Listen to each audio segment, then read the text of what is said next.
Welcome to Accounting Ed Updates. My name is Dr. Bob Minnitti, and today I thought we'd talk about an interesting type of fraud that's going on out there, and basically online dating fraud. And you're thinking, wow, how does somebody commit fraud with online dating?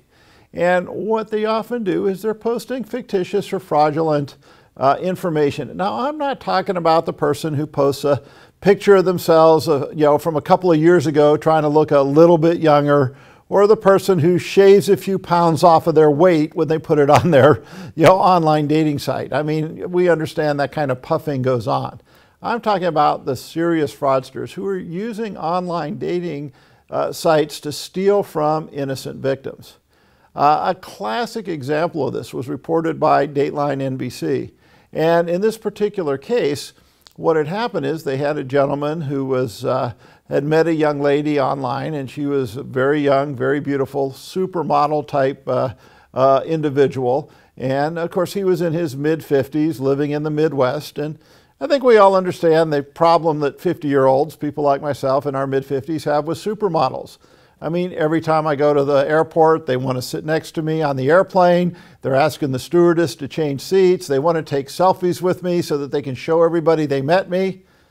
Yeah, that doesn't happen. Let's be real. When you're in their 50s, the only thing a supermodel ever says to you is, "Hey, move it, Grandpa, I'm in a hurry. You're walking way too slow." So we understand that, but our problem is our brains are looking for love, sometimes in all the wrong places. So in this particular case, he met the young lady on the internet. She fell in love with him, wanted to marry him. She was living outside the U.S. And her family was trying to save up the money to send her to the U.S. so they could get married and live happily ever after. And she asked him for some help. Now, sometimes they come right out and just ask you for money. This case was a little bit better. They didn't ask for money. What she asked for was, well, gee, we're trying to order some stuff for our business. We can't get it sent directly to us because one of the families that owns a competing business has a family member working in customs, and they slow down all the packages going to our business. If I buy some stuff and have it sent to your house and I send you a check, would you repackage it and mail it to me?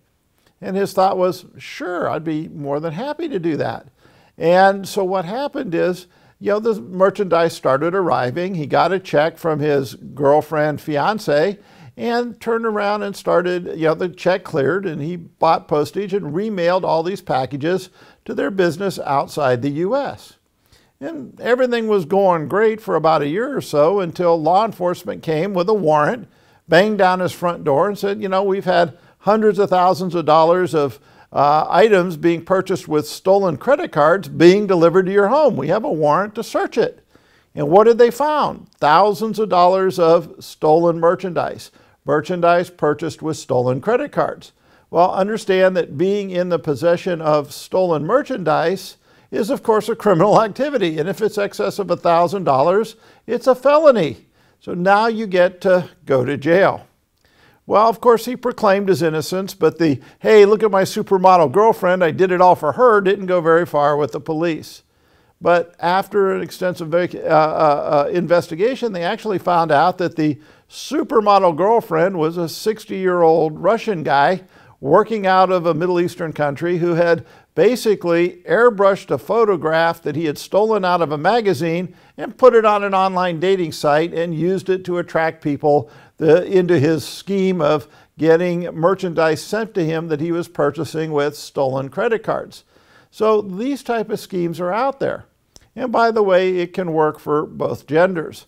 I shared this particular story with one of my accounting classes at the university, and this was an undergraduate class. And after class, one of the students came up, a young lady, "Professor, that stuff you were talking about online dating has me a little bit worried because I met my boyfriend on an online dating site."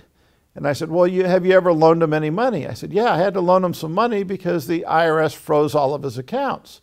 And I said, "Well, tell me what happened." He says, "Well, he's actually a millionaire. He lives up in Seattle. He's a millionaire. He's good friends with Bill Gates. They founded Microsoft together." And I said, "Wait a minute. You're talking about a guy in his 60s? How come you're dating a guy that old? You're only 19 years old." She goes, "Oh, no. He's only 22. I said, "If he was 22, he had nothing to do with the founding of Microsoft, which was founded in the early 80s. you definitely have a problem here. I said, do me a favor. When you get home tonight, send him a message. Say, hey, you know, I've had a few financial difficulties. Can you send me, say, $200 back? I need some money to cover a bill this week, and see what happens. Well, she sent the message off, came back next week, and I asked her what happened, and she said, oh, I don't know, Professor. I mean, I sent that off, and then all of a sudden his profile disappeared from the site. Something must have happened. I hope he's all right. I said, of course he's all right. He's a criminal. It was a fictitious identity. There was no millionaire friend of Bill Gates dating high school kids, because, you know, that'd be a little creepy just to start with, you know, and it's really junior college, so it wasn't high school, but she was a freshman in college. So you're still dealing with the situation of, you know, there'd be way wrong in all aspects of it. So be aware. I understand that when your people are lonely, when, you know, it's not just greed or finances or opportunities for money the criminals will use to come at us. They'll use our personal relationships and our, you know, basic loneliness to come after us, to take advantage of us.